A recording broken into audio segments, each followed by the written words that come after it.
Tên tên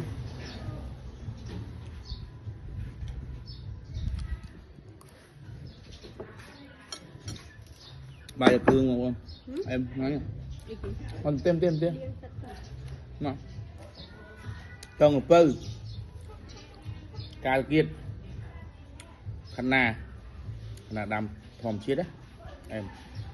rồi đờ xạ lụa khăn nà mua sân không mấy chiết đấy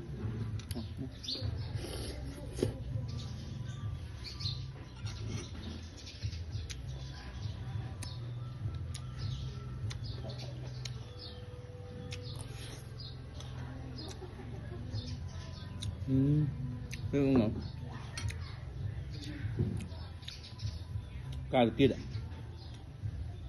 rồi nó cà phao cà kia trông là pâu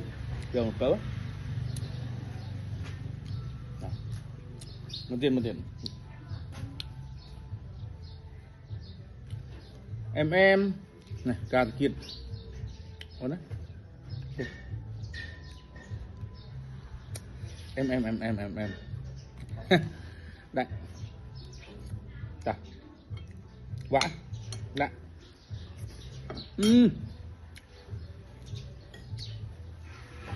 còn chuyện sắp xé nó đấy em ấy tập đường cà tiết trồng được câu nói chứ đúng phải lại sơn mông mà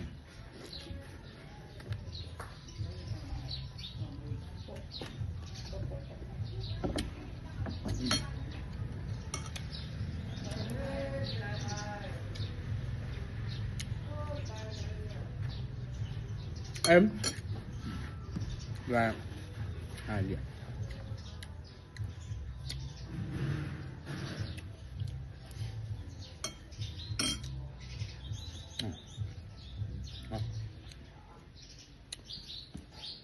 em nghỉ đâu bán nha ông ôn qua trồng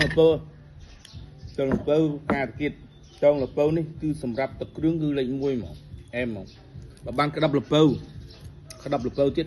cứ lệnh môi làm hàng bạn chết mà ông đáy ăn ngang đáy nhá em tập đường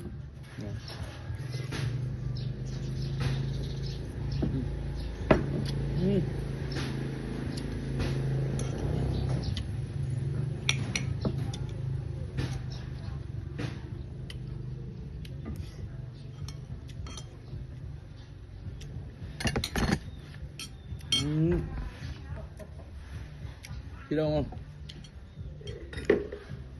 chứ đây chiết rằng ní trồng pâu đấy cuốn điện em cuốn năm khối tre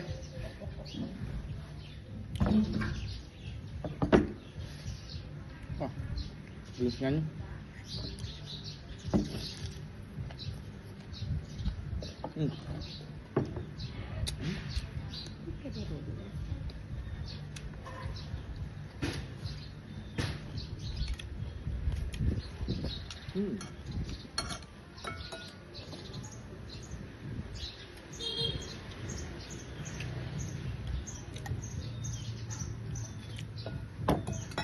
Chị đây chị rằng lý ông con ơi đạp ra là nam đông vậy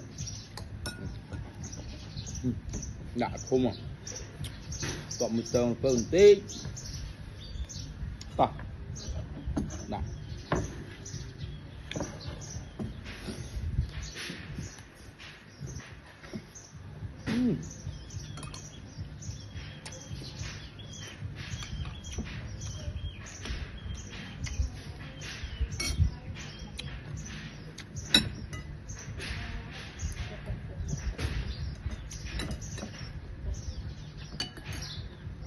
hả nào đó mặt đi đó bài ra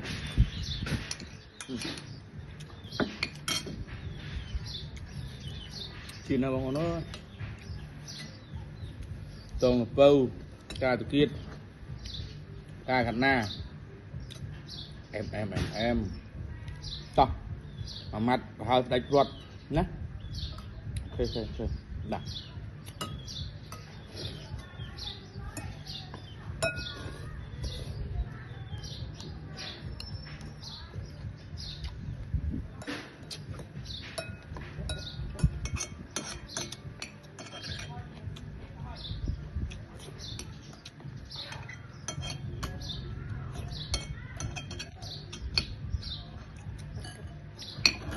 rồi mai ok